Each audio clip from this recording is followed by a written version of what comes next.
Este grupo lo hemos formado únicamente con el afán de apoyar a nuestra comunidad del IPADE. El objeto del webinar es abrir un foro para conversar sobre el tema en cuestión. En consecuencia, los comentarios y las opiniones de los conferencistas no constituyen ningún tipo de asesoría, tampoco son recomendaciones para nadie y cada quien será responsable en caso de su implementación. Al aceptar participar, estás convalidando que te haces conocedor o conocedora de las advertencias y límites. Este comité y los conferencistas no asumen ningún tipo de responsabilidad. Muchas gracias. Mi nombre es Zaira Valderrama y cedo el micrófono a mi compañero Marco Antonio. Buen día. Hoy tenemos la ponencia denominada Platiquemos sobre la vacuna COVID-19. Y antes de empezar, nos gustaría compartir la mecánica del evento con ustedes y poder llevar un orden y pues el mejor provecho de nuestro tiempo. Vamos a comenzar con la ponencia de la doctora, donde tendrá una participación aproximadamente 40 minutos. Posteriormente daremos un espacio para hacer preguntas.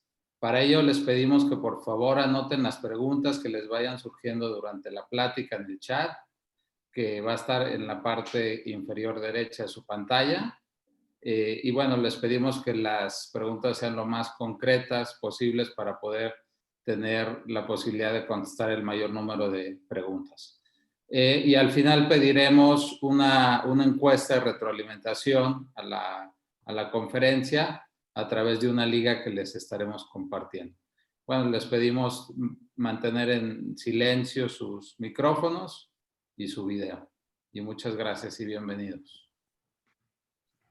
Muchas gracias, bienvenidos. Muchas gracias a mis compañeros Zaira Valderrama, Marco, que me acompañan en el Grupo de Todos Unidos. Todos somos miembros del Grupo Todos Unidos.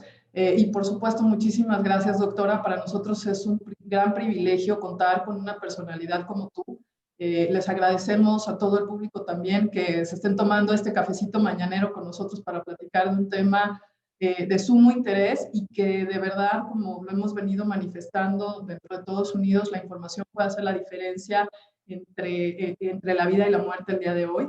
La información adecuada y la información que viene de expertos y pues qué mayor privilegio que tener con nosotros a uno de los expertos más reconocidos a nivel internacional, no solamente en temas biológicos como son vacunas, sino también en COVID y pues miembro del equipo mexicano en el desarrollo mundial de esta vacuna. Doctora, es un privilegio que estés con nosotros y es un privilegio además contar con el placer de tu amistad. Les voy a platicar en un minutito un currículum que creo que lleva más de 3 hojas, entonces te agradezco mucho la humildad que has tenido al resumir, pero pues la verdad es que nada más necesitamos buscarte en Google para saber a quién tenemos con nosotros. Muchas gracias. Les platico que la doctora Sonamaira Pérez Tapia es directora ejecutiva del UDIMEP-UDIBI, del Instituto Politécnico Nacional. Esta es la Unidad de Desarrollo e Investigación en Bioprocesos. Ella es química farmacéutica bióloga por la UNAM, con maestría y doctorado en Ciencias de Inmunología por el Instituto Politécnico Nacional. Inició su carrera como coordinadora del proyecto de factor de transferencia del Instituto Politécnico Nacional. Actualmente es la directora del UDIBI en la Escuela Nacional de Ciencias Biológicas del Instituto Politécnico Nacional. Ha publicado 75 artículos internacionales, cuenta con una patente explotada dentro y fuera del territorio nacional. Además, muchos de nosotros hemos sido usuarios.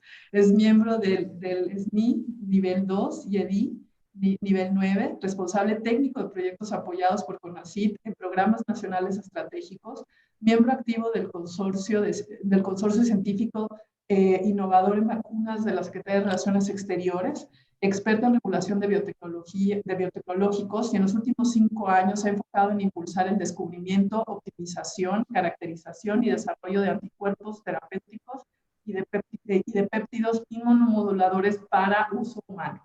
Doctora, bienvenida. Muchas gracias a todos ustedes. Bienvenido. Mi nombre es Cristina Viruega. Nos da mucho gusto recibirlos y los micrófonos son tuyos. Adelante, doctora. Muchas gracias. Muchas gracias, Cristina. La verdad es que un poco abrumada por tan cálida bienvenida y eres absolutamente correspondida en la amistad. De verdad agradezco profundamente la invitación. Y pues bueno, es una plática mañanera, muy mañanera. Sí, como bien dices, con cafecito en mano. Y pues quisiera yo hacerlo de una manera bastante pues dinámica, entre amigos. Entiendo que no todos tienen un manejo de tecnicismos como normalmente sería una plática para científicos. Y por favor siéntanse en la libertad de interrumpirme o de preguntarme cualquier cosa por mínima o por cualquier pregunta que ustedes tengan, cualquier duda que se requiera solucionar. Yo creo que es un buen momento porque pues todo lo que nosotros aprendamos el día de hoy, pues definitivamente lo podemos transmitir y podemos contribuir a que tanto nosotros como los que estén al lado de nosotros pues tengan información real y utilizando los conceptos adecuados. Les voy a compartir una pantallita. Hice una presentación que trata un poco de contarles, de llevarlos de la mano desde qué es una vacuna hasta qué es lo que hace una vacuna en nuestro cuerpo, hablando a nivel inmunológico, y platicarles un poco sobre el estado, pues ya mucho más actual de lo que nos estamos enfrentando en esta pandemia y al gran reto que tenemos como humanidad de generar una vacuna en el menor tiempo posible. Sí, sobre todo conocer un poco acerca del patógeno que nos estamos enfrentando, que sin duda nos ha venido a retar como sociedad y como científicos a nivel mundial. Entonces, les comparto lo que preparé para ustedes.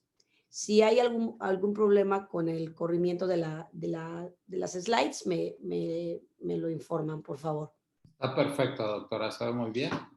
¿Ahí se ve en pantalla completa o la abro? No, si puede compartirlo, Ahí ahí está. está perfecto. Gracias. Bueno, brevemente, yo soy politécnica, estamos en el Instituto Politécnico Nacional y pues mucho, si no es que el 100% de lo que les voy a contar ha sido gracias a la experiencia que el instituto y a la oportunidad que me ha dado el instituto de desarrollarme profesionalmente. Hoy día estamos tanto participando en el desarrollo de terapéuticos como en la evaluación de vacunas, lo cual pues nos hace tener carnita de donde agarrar para poder compartirles a ustedes todo lo que llevamos, ¿no? Yo creo que está de más decirles que estamos ante un problema sanitario único que no habíamos vivido como humanidad y sobre todo que no nos habíamos enfrentado de esta manera debido a un patógeno nuevo, a que nos estamos enfrentando a un enemigo parcialmente desconocido para nosotros y nos estamos enfrentando sin duda a una movilización humana que no se había tenido anteriormente con una rapidez que favoreció la propagación de la pandemia con las consecuencias que ya todos conocemos, ¿no? Estas son las cifras de la Organización Mundial de la Salud al día de ayer en la noche. Entre los números que pueden oscilar en infectados a nivel mundial, lo que es importante hacer notar es que ya hay más de 1 millón de muertos. Entonces, el tema no es menor, es un patógeno al que nos está cobrando vidas y además es un patógeno hacia el cual se pueden hacer vacunas. Entonces, ¿cuál es el reto que tenemos como humanidad ante esta problemática? Este señor, al principio de la pandemia, es un economista. Este señor trabajó durante mucho tiempo en el Foro Económico, es Xumin, y fue una de las personas que desde el principio se paró obligando la reflexión de hacer cosas diferentes, ¿no? Lo que Xumin decía es que la solución real al problema que estamos viviendo no iba a ser la contención no nos iba a permitir solucionar el problema, sino era la innovación en cómo abordábamos el problema. Y esta innovación definitivamente reflejada en el tema pues más importante que era buscar una vacuna buscar y encontrar una solución vacunal en el corto tiempo. Entonces, cuando uno desarrolla una vacuna y sobre todo en el tema de COVID, se plantean varias áreas que uno necesita conocer y que necesita desarrollar para atender esta necesidad. Y primero es conocer al enemigo. Realmente hay muchas preguntas y hay una necesidad constante social de que los científicos respondamos de manera tajante cuánto tiempo va a durar la inmunidad, cómo se va a comportar el virus en los próximos años, si la vacuna quisiéramos tener una fecha exacta de entrega. Y la realidad es que nos estamos enfrentando a un enemigo que no conocíamos. No conocíamos la respuesta inmune que se montaba contra él, no sabíamos cuál era el arsenal terapéutico que podríamos ocupar para defendernos. Entonces, pues teníamos que respondernos varias preguntas para poder empezar a desenmarañar esta madeja. Primero, ¿quién es el enemigo? ¿Cómo se responde inmunológicamente ante este nuevo patógeno? ¿Cómo puedo detener o cómo puedo evitar la propagación o favorecer la famosa inmunidad de rebaño que además yo creo que es un concepto que si antes no se utilizaba de manera cotidiana en nuestro lenguaje, pues la situación sanitaria nos ha obligado a introducir términos como este, ¿no? ¿Cómo lo puedo detener con fármacos, con vacunas, con estrategias de contención o de no contención para favorecer esta inmunidad? ¿Cuál es el mejor blanco vacunal de todas las proteínas que tiene el virus? ¿Cuál es la idónea para desarrollar vacunas? ¿Cuál es la mejor plataforma para desarrollar vacunas? Creo que hoy día nos hemos dado cuenta que tenemos a nivel mundial una capacidad científica y desarrollo que antes no visualizábamos de una manera tan clara. Tenemos diversas estrategias vacunales, ya cientos de prototipos vacunales desarrollándose en este momento. La siguiente pregunta a contestar es ¿cómo lo fabrico? ¿Cómo lo fabrico rápidamente? ¿Cómo lo evalúo? ¿Cómo acelero la aprobación regulatoria? ¿Cómo sensibilizamos o cuál es la postura de las entidades que van a aprobar este tipo de productos para que lleguen y accesen de manera rápida a la población? Y finalmente, el gran reto que desde mi perspectiva es el gran reto social, que es la accesibilidad. Una vez desarrollada y obtenida las vacunas y aprobadas las vacunas, pues tenemos un reto de distribuirlas tanto a los países que están participando con recurso abundante en el desarrollo, como aquellos que no están participando con recurso, y tener una equidad y una accesibilidad en la vacuna a todo el mundo. Entonces, había varios temas que atender para solucionar estas grandes incógnitas. Y primero, pues bueno, la definición básica de qué es una vacuna, ¿no? Una vacuna es una preparación farmacéutica destinada para generar inmunidad, ¿sí? Y la inmunidad, aunque nosotros de manera coloquial la quisiéramos simplificar a una inmunidad manifestada por la generación de anticuerpos, la realidad es que la respuesta inmune es mucho más compleja que solamente anticuerpos. Entonces, la inmunidad está dividida para fines prácticos en dos tipos, en inmunidad humoral e inmunidad celular.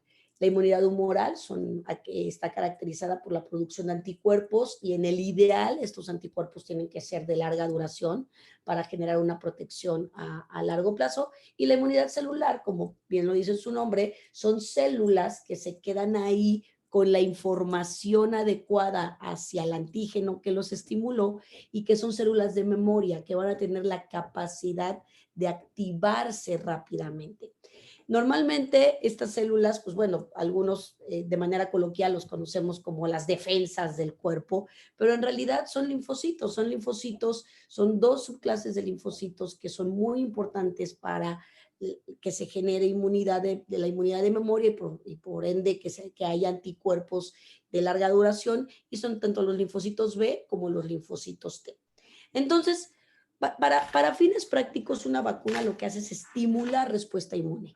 Y esta estimulación nos va a generar anticuerpos y células. Y nos va a generar una respuesta eso es lo que esperamos, que nos genere una respuesta de larga duración. Entonces, originalmente, las vacunas han evolucionado en los últimos 100 años de diferentes maneras. Originalmente empezamos a utilizar las estrategias de vacunación para prevenir enfermedades transmisibles por microorganismos. Sin embargo, antes de que nos llegara la pandemia, todavía yo creo que se van a empezar a reactivar pronto, hay desarrollos para prevenir no solamente enfermedades por microorganismos, sino cáncer o algunas enfermedades que pueden ser inducibles o prevenibles por vacunación. Entonces,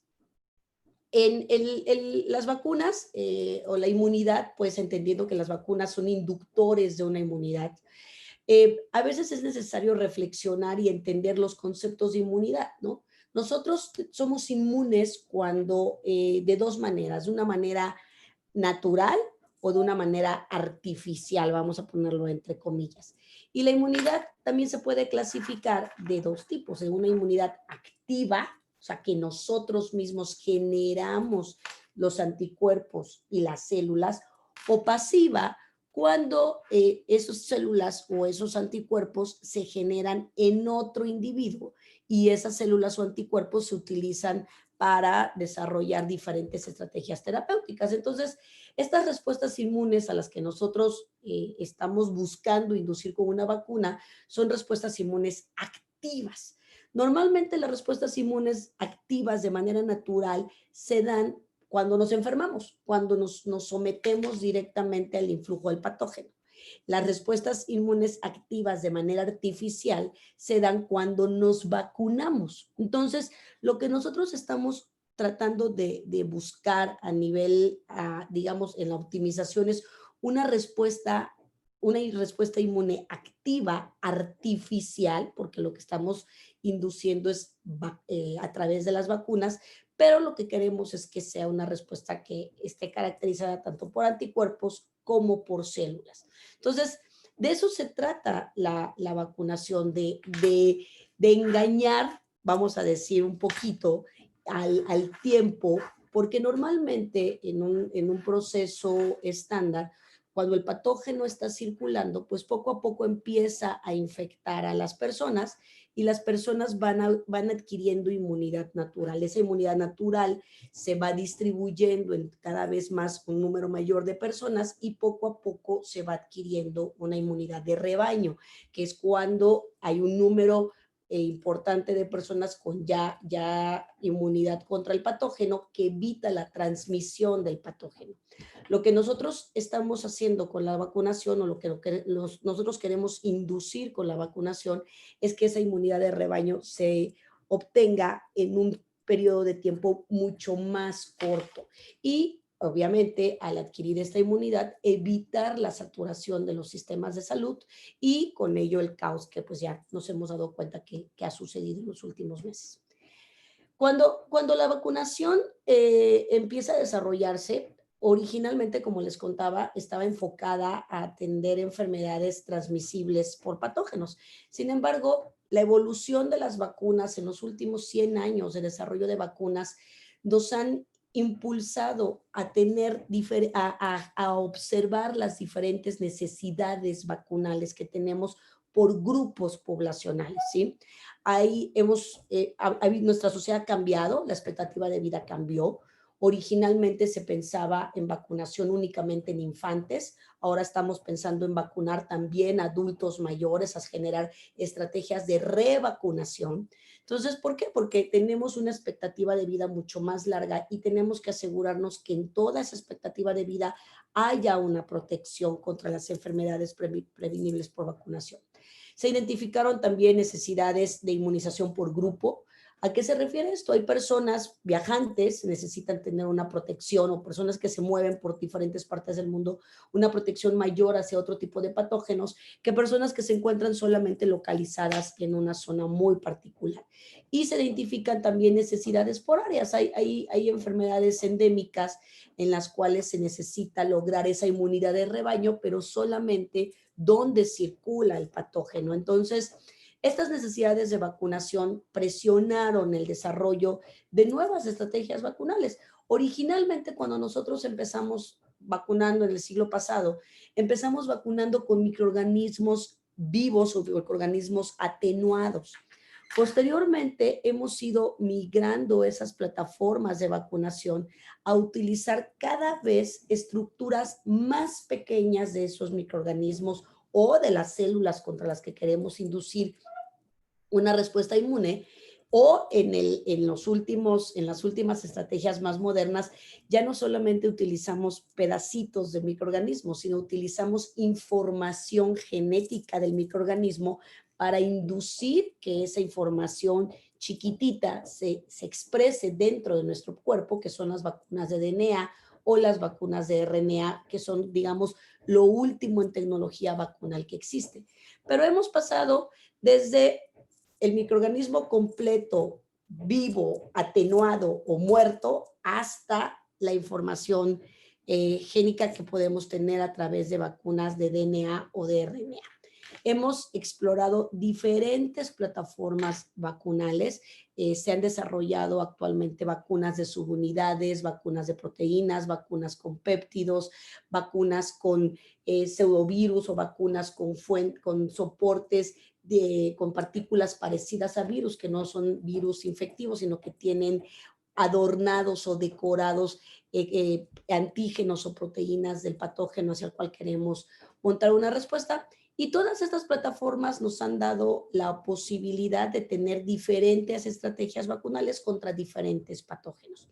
De manera general, cuando nosotros montamos una respuesta inmune, de manera general nosotros reaccionamos mucho más fuerte hacia proteínas, y de esas proteínas reaccionamos a segmentos muy chiquitos que se llaman péptidos. Entonces, nuestro sistema inmune está preparado para eso, está preparado para reaccionar de una manera fuerte, consistente, contra antígenos muy bien identificados de patógenos. Entonces, ¿por qué les cuento esto? Porque generalmente durante el desarrollo de una vacuna, nosotros tenemos como científicos, la comunidad científica tiene el tiempo suficiente para conocer al patógeno y para identificar cuál es el antígeno ideal o cuál es el blanco vacunal ideal para desarrollar la vacuna. En este caso, en pandemia por COVID, pues realmente hemos tenido 10 años de conocimiento de este patógeno, vamos a decir nuevo, y aunque hay primos hermanos que estaban ya circulando del virus en el mundo, pues realmente nos estábamos enfrentando a una nueva patogenicidad y una nueva enfermedad. Entonces había que seleccionar muy bien el blanco vacunal. Ahora, además de las vacunas, nosotros tenemos, o del blanco del patógeno, tenemos que desarrollar una vacuna identificando en qué formulación o cuál va a ser el medio que soporte de mejor manera ese antígeno vacunal, qué adyuvante se puede utilizar o qué adyuvante no se puede utilizar. Un adyuvante es una sustancia que va a potenciar el sistema inmune y que va a ayudar a que el sistema inmune responda de mejor manera contra la vacuna. Muchas vacunas vienen ya con adyuvantes incluidos y eso favorece que con una sola administración logremos esta inmunidad de larga duración que estamos buscando con las vacunas. También se ha innovado mucho en sistemas de liberación. Como ustedes saben, tenemos diferentes vías de administración de las vacunas. Hay vacunas que se administran por vía oral, hay vacunas que se administran de manera subcutánea y dependiendo de la vía de administración y del patógeno, se están desarrollando constantemente nuevos sistemas de liberación que permitan otra vez lograr una inmunidad de larga duración con el menor número de refuerzos, que eso es el ideal para que también las campañas de vacunación puedan tener penetración en la sociedad. Pero bueno, conociendo al enemigo, ustedes ya saben, nos estamos enfrentando a un coronavirus que, como les decía yo, aunque hay primos hermanos circulando, pues bueno, tienen sus estructuras que le dan forma a este virus, pues son varias proteínas estructurales y otras proteínas de membrana que lo que nos van a permitir son las proteínas que están mucho más expuestas al sistema inmunológico, son las proteínas que más ve nuestro cuerpo. Entonces, normalmente cuando uno desarrolla una vacuna, tiende a identificar los blancos más expuestos y sobre esos blancos más expuestos se empiezan a desarrollar las estrategias vacunales. En este caso, pues bueno, en el blanco principal, por decirlo así, del desarrollo de varias vacunas contra coronavirus es justamente la proteína Spike y específicamente un segmento de la proteína Spike que se llama un segmento RBD. La mayor parte de las estrategias vacunales están buscando generar protección contra este segmento en particular, porque es este segmento el que se une al receptor.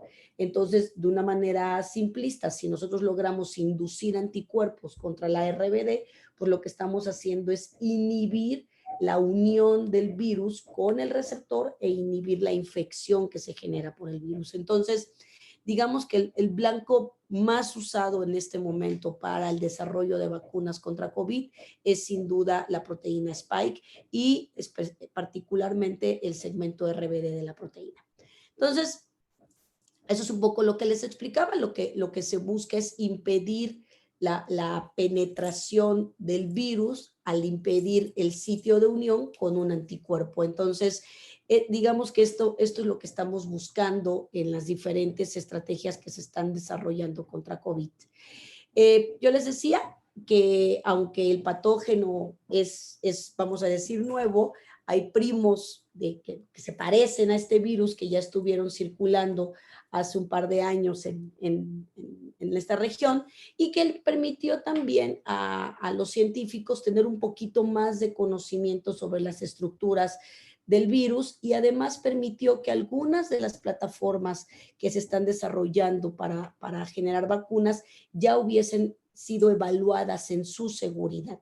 Entonces, ahorita les voy a contar un poquito sobre eso, porque yo creo que es muy importante cuando estamos hablando del tema de vacunas, conocer cómo se desarrollan las vacunas, cuáles son los pasos secuenciales para poder tener una vacuna en el mercado. En este caso, lo que nosotros estamos buscando con las estrategias vacunales contra COVID es que se generen anticuerpos de la clase IgG. Los anticuerpos de la clase IgG son anticuerpos que se caracterizan por ser anticuerpos de respuesta secundaria, es decir, son anticuerpos que pueden ser anticuerpos de larga duración y que ya se establecen cuando la respuesta inmune adaptativa se montó. Entonces, estamos buscando que nuestras vacunas puedan generar anticuerpos de la clase IgG y que estos anticuerpos duren en el tiempo y conocer en lo máximo cuánto tiempo van a estar presentes estos anticuerpos inducidos por vacunación. Ya tenemos una idea hasta el momento de cuánto tiempo permanecen los anticuerpos inducidos de manera natural y lo que queremos obtener con las vacunas es que esos anticuerpos que se inducen por vacunación tengan igual o más duración incluso que los anticuerpos que se adquieren por una infección natural. Entonces, cuando cuando se desarrolla una vacuna, es bien importante transmitir, yo creo que a la sociedad en general, los diferentes pasos que se tienen que seguir y la innovación que se está haciendo en este momento con respecto a cortar esos pasos. Normalmente las vacunas se desarrollan de manera secuencial. ¿Qué significa esto? Primero tenemos una fase exploratoria, terminamos la fase exploratoria y empezamos la fase preclínica, terminamos la fase preclínica y entonces empezamos los estudios de fases, que los estudios de fases 1, 2 y 3 son estudios ya más relacionados con ensayos en humanos. Entonces, eso es lo que normalmente sucede cuando hay tiempo para desarrollar una vacuna. Una vacuna normalmente nos lleva entre 8 y 10 años de desarrollo desde la fase exploratoria hasta el término de los estudios de fase. Entonces, y posteriormente las aprobaciones regulatorias. Entonces, en este particular caso que nos estamos enfrentando a un patógeno, pues a la necesidad de tener una vacuna muy rápido, esa secuencia de pasos se han tenido que acortar y se han tenido que desarrollar pasos o fases a nivel secuencial. Eso es lo que ha permitido, a nivel no secuencial, sino que se han tenido que empalmar. Eso es lo que ha permitido que el desarrollo de las vacunas pueda ser mucho más rápido en este último año, que es un esfuerzo francamente muy importante, tanto a nivel científico como a nivel técnico, como a nivel de producción. Porque eso es una imagen que les permite a ustedes ver cómo de manera secuencial termino mi fase exploratoria, empiezo fase 1, fase 2, fase 3 y mi aprobación. Actualmente lo que estamos haciendo con el tema de COVID es romper estos paradigmas secuenciales y hacer prácticamente al mismo tiempo el discovery, la selección de los blancos, y ya estamos haciendo el preclínico en animales e inclusive hacer un preclínico muy acortado para empezar los estudios de fase 1 de seguridad en humanos lo antes posible y hacer ensayos de fase 2 y de fase 3 combinados. Eso, al estar acortando estas fases, es lo que ha permitido que en este momento tengamos ya varias vacunas en fase 3 de evaluación. Y una vez terminada la fase 3, entonces ya toda la información deberá de someterse a las entidades regulatorias correspondientes y las entidades regulatorias determinarán si la vacuna es o no liberada para producción y comercialización. Esto es algo que está rompiendo los paradigmas regulatorios y está rompiendo los paradigmas de desarrollo de vacunas que se tenían establecido hasta este momento. Nos está obligando a cortar y a ser mucho más objetivos en la evaluación de las fases o en el término de los estudios para continuar a la siguiente fase, evidentemente buscando asegurar en el desarrollo de vacunas la calidad, la seguridad, por supuesto, y que la vacuna tenga las características que necesitamos, que es que genere protección a largo plazo. Entonces, dentro de las estrategias que se están utilizando para COVID, tenemos desde algunos grupos que están haciendo vacunas con virus atenuados, con virus inactivados, con vectores, vacunas vectorizadas, con proteínas recombinantes, con DNA y con RNA. De todas estas plataformas tenemos diferentes prototipos en diferentes estadios de desarrollo. Entonces, en el modelo ideal de este problema, lo que nosotros queremos es que la vacuna genere inmunidad de largo plazo, que genere protección y que tenga el mínimo de efectos adversos. Específicamente hay un fenómeno adverso que nosotros en este particular patógeno, nosotros como científicos a nivel mundial, se está buscando que la vacuna no los induzca, que son un tipo de anticuerpos que en lugar de neutralizar la infección, favorece o amplifica el daño. Entonces, estos anticuerpos son anticuerpos o son respuestas de anticuerpos que facilitan o incrementadores del daño. Esos no los queremos. Entonces, las vacunas, los estudios clínicos tienen que estar enfocados a vigilar que las vacunas no induzcan este tipo de anticuerpos, porque entonces pues, pudiera ser contraproducente la protección que estamos generando. Entonces, eso es lo que se busca encontrar la vacuna más segura, que dé mayor protección y que sea de fácil fabricación. Una vez encontrando protección y seguridad, el gran reto es fabricar millones de vacunas en un periodo de tiempo pues corto, para que esas vacunas se puedan distribuir y estar accesibles en la población. Finalmente, porque yo sé que seguramente tiene muchas preguntas, este es el último tracker también de vacunas al día de ayer. Hay 28 en fase 1, 14 en fase 2, 11 en fase 3. Hay 43 vacunas en clinical trials, hay 91 aproximadamente en preclínicos y ya se cuentan, hay diferentes fuentes por varias decenas más, cientos en total, ¿no? Que se están desarrollando por diferentes grupos de investigación.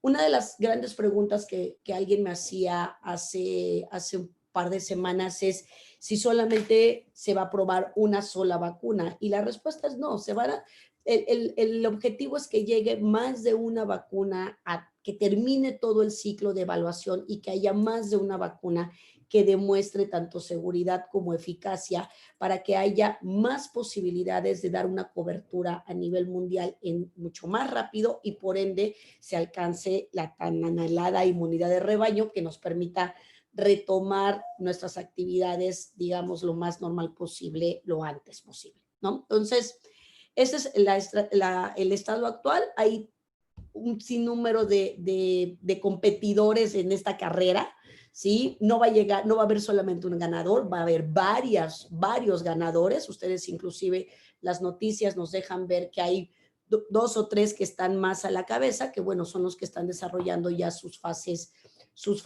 de fase 3 y hay plataformas que son mucho más óptimas para fabricar en masa que otras y esas pues bueno también son vacunas que van a tener mayor distribución que las que se cueste mucho más trabajo fabricarlas a nivel técnico, ¿no?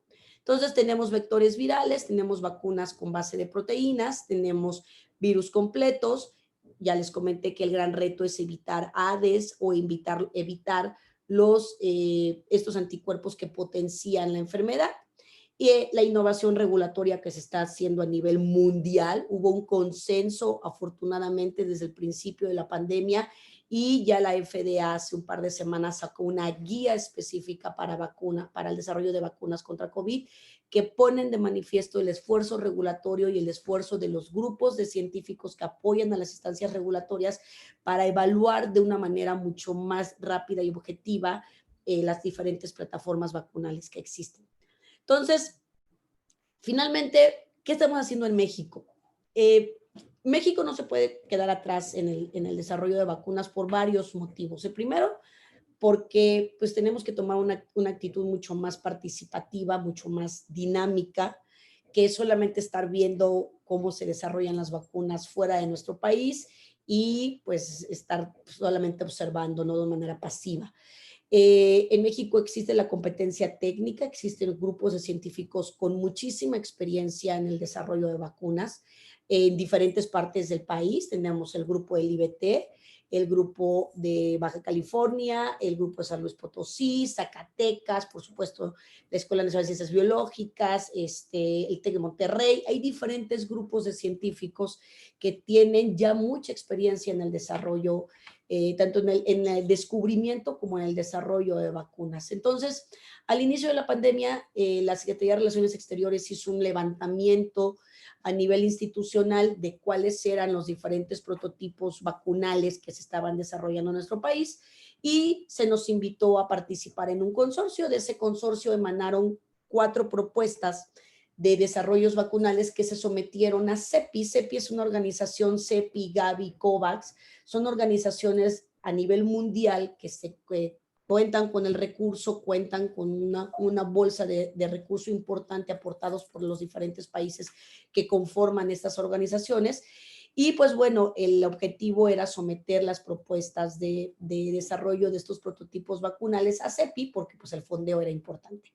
Desafortunadamente, ninguna de las propuestas fue apoyada por CEPI por encontrarse, desde mi juicio, esta es una observación muy particular, creo yo, en una fase muy temprana de desarrollo.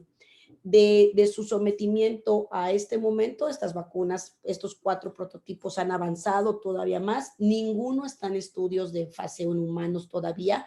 Estamos en una fase preclínica, lo cual no significa que sea malo. O sea, seguramente alguna de estas vacunas que se está desarrollando en México también terminará su ciclo de desarrollo y seguramente llegarán al mercado. ¿Llegarán al mismo tiempo que las que van liderando la carrera? Definitivamente no, estas llegarán un poquito después, pero sin duda hay esfuerzos mexicanos de calidad que se están desarrollando en nuestro país.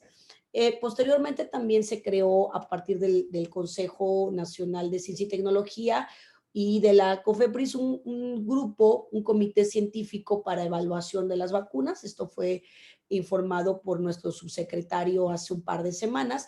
Y dentro del Programa Nacional Estratégico de Virología, que está comandado por el doctor Carlos Arias, ahí se generó un grupo donde hay expertos, tanto a nivel internacional como a nivel nacional, que están evaluando otras propuestas de desarrollos vacunales y que van a ser también los encargados de evaluar las vacunas que adquieran nuestro país o que vayan a ser sometidas a COFEPRIS para su aprobación.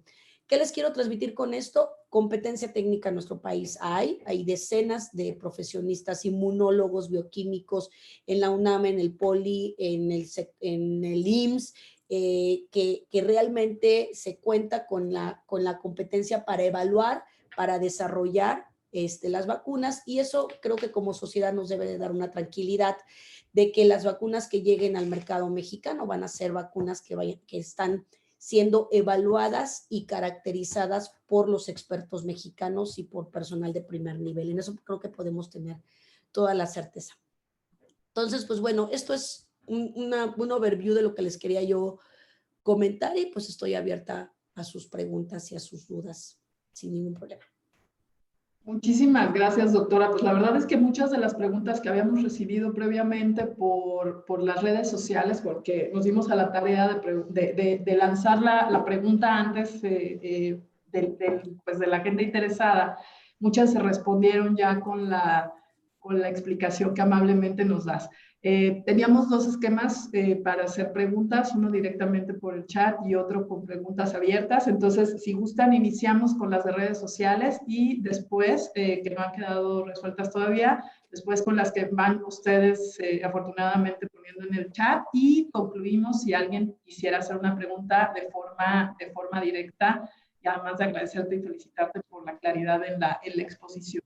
Dentro de las redes nos preguntan, ¿por qué si sabemos que el periodo para desarrollar una vacuna es largo y que tardaría, porque lo sabemos desde el día 1 que sería largo?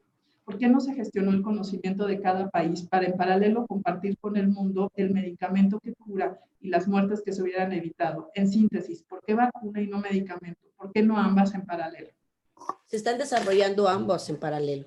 De hecho, mi corazón, tú lo mencionaste, Cristi, al principio, mi corazón es de generación de anticuerpos, ¿sí? Nosotros desarrollamos anticuerpos terapéuticos aquí en el Poli, y hay tres estrategias, creo yo, si las pudiera yo simplificar en la clasificación. Una es la generación de vacunas, que es una inmunidad adquirida de larga duración y es masivo. Otro es la generación de medicamentos farmoquímicos que puedan inhibir al virus. Hay grupo importante a nivel mundial que está buscando nuevos compuestos o reanalizando compuestos que ya existen para ver si pueden inhibir la replicación del virus. Y otro es la estrategia que se está generando para desarrollar biotecnológicos, específicamente anticuerpos recombinantes, que puedan neutralizar el virus en la fase aguda de la enfermedad. Específicamente a esa pregunta se están desarrollando todas las estrategias. De hecho, una de las organizaciones importantes a nivel mundial, que es tanto CEPI como COVAX, no solamente están destinando dinero para vacunas, están destinando dinero también para nuevas terapias y para diagnósticos. Son las tres estrategias desde el principio. Y otra cosa que mencionó por ahí, desde el día 1, bueno, sí, creo que no voy a ser exagerada, pero creo que desde el día 1 a nivel mundial se ha visto una apertura en la información que nunca antes se había visto con ningún tema. Ustedes pueden como consultar diariamente toda la información que es generada por los científicos, se está publicando, está accesible. Entonces, la información está ahí, las estrategias a nivel mundial están ahí. Hay diferenciales en qué tan intensos se vuelven en los países la búsqueda de estas soluciones, también dependiendo del recurso que se le invierta, ¿no? Pero sí hay varias estrategias, no solamente la vacuna hay. Muchas gracias, doctora Mayra, y felicidades por su ponencia. Nos preguntan, ¿qué tanto tiempo se estima que tome una vez teniendo la vacuna, la generación masiva y el proceso de distribución? Yo creo que depende del tipo de vacuna. Hay varias proyecciones. Si nosotros tenemos de hecho, en el programa de COVAX, al final les quería pasar el video, pero en el programa de COVAX hay una estratificación de a quién vamos a empezar a vacunar.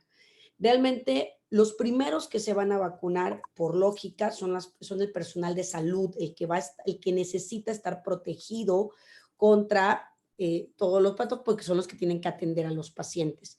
Posteriormente, vamos a vacunar a los susceptibles por comorbilidad, diabéticos, hipertensos, infantes, pero después es cuando se vaya a dar una vacunación masiva, ¿no? Entonces, se estratifican a los grupos de acuerdo al segmento que esté más expuesto al virus, y posterior a eso, entonces ya empezamos con la distribución.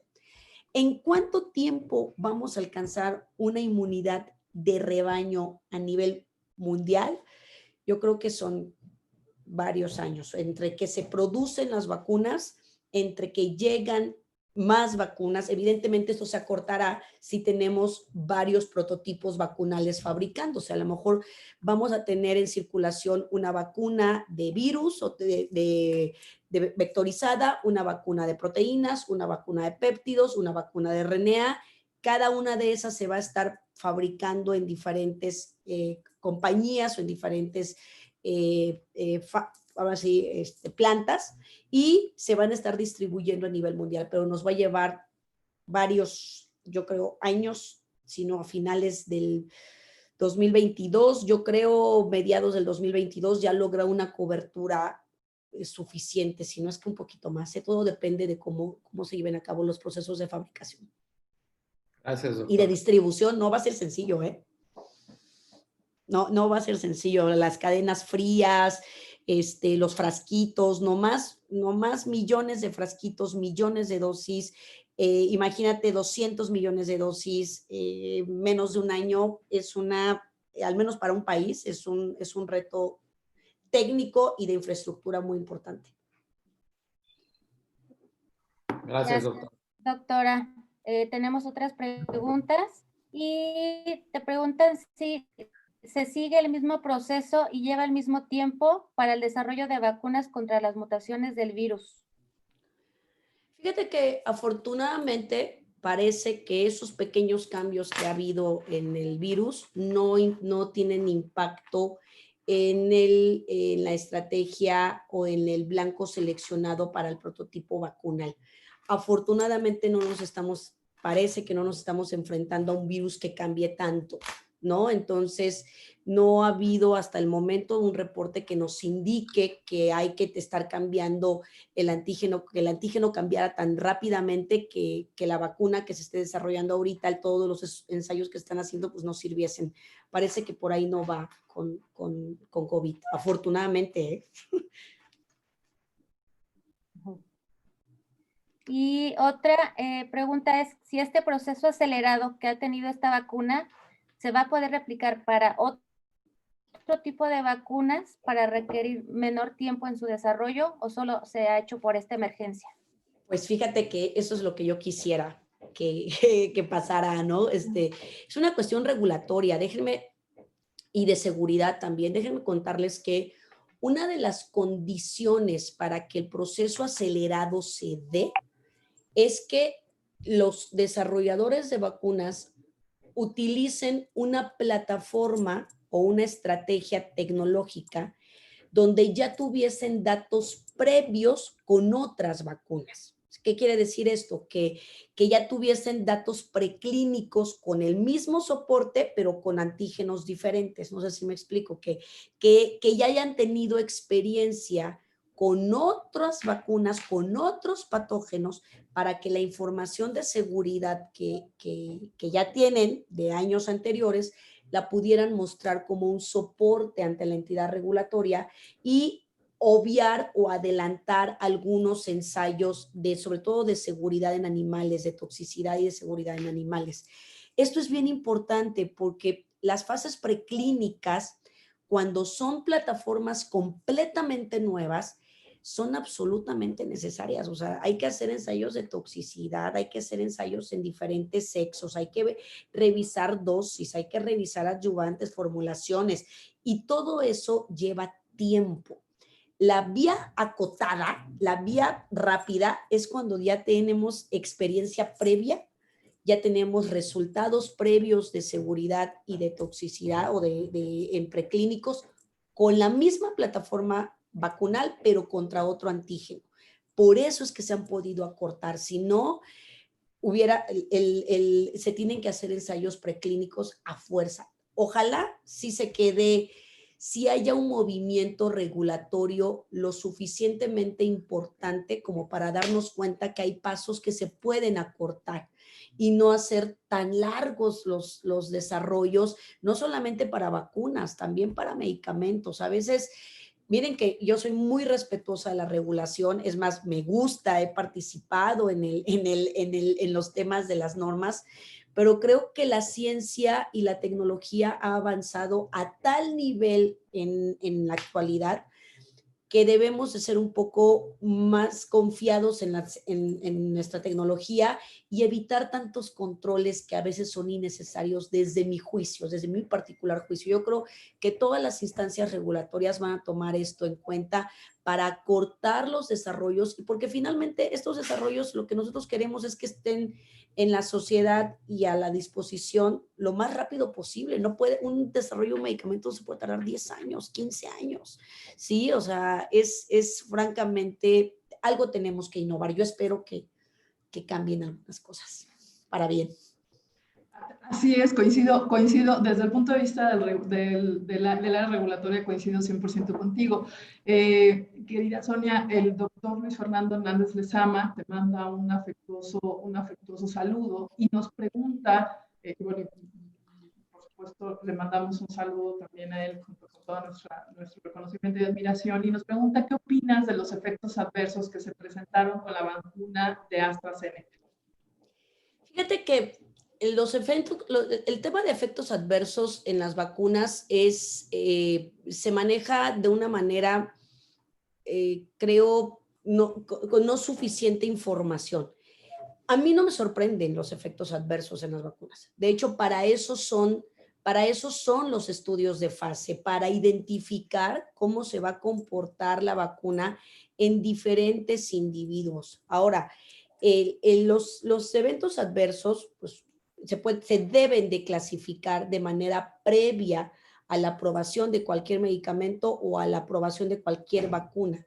Y eso es lo que está pasando con estas manifestaciones que dieron, en este particular caso llevan 2, 3, no me acuerdo, pero aquí tenemos que analizar la respuesta desde dos puntos de vista. El primero, relacionado per se con el material que se está utilizando para vacunar.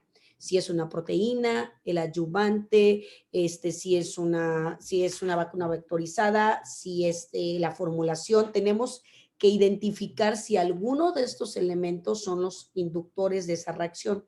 Y por otra parte, tenemos que analizar las reacciones adversas desde el punto de vista de la biología del sujeto, ¿sí? Hay individuos que van a ser hiperrespondedores, o hay individuos que por su propia condición van a responder de una manera atípica a la vacunación. Entonces, yo creo que el gran reto en los ensayos de fase, sobre todo en los de fase 3 que son más abiertos, es identificar cuáles son esas condiciones y segmentar o generar las indicaciones pertinentes al final de los estudios. Si estos eventos adversos no se presentan, sino en situaciones relacionadas de manera muy extraordinaria, yo creo que estamos hablando de una vacuna lo suficientemente segura como para darle una aprobación si es que cumple con la eficacia. Ahora, hay mucho que se habla sobre eventos adversos en redes sociales. Yo creo que en esos temas las redes sociales no han sido benévolas para transmitir información correcta, ¿no?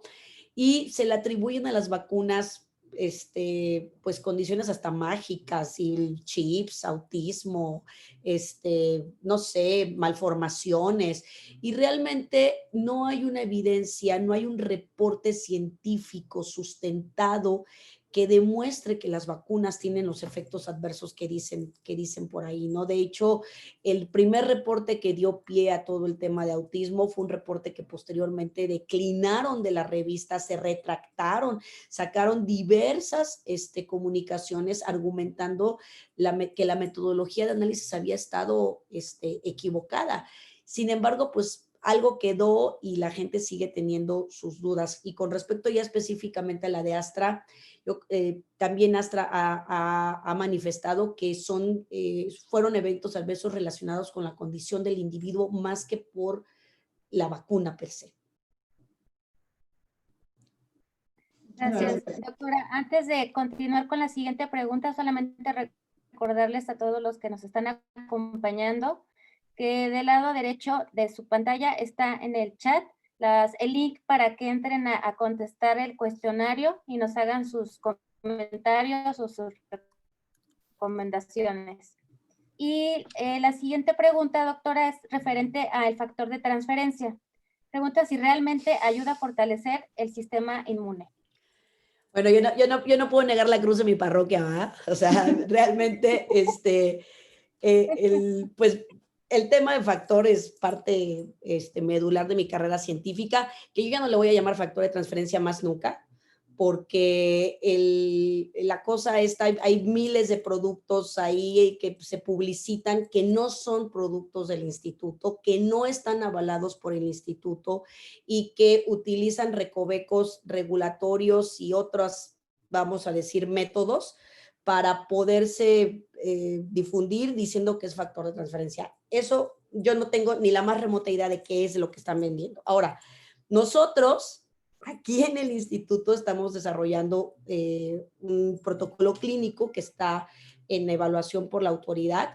Nosotros no podemos afirmar de manera contundente hasta que no termine el estudio que el producto o los extractos funcionan o no. Podemos hipotetizar porque es un inmunomodulador, estimula respuesta inmune innata y al estimular respuesta inmune innata eso tiene un efecto sobre la respuesta inmune adaptativa. Pero hasta que no se terminen los estudios uno no puede definir certeramente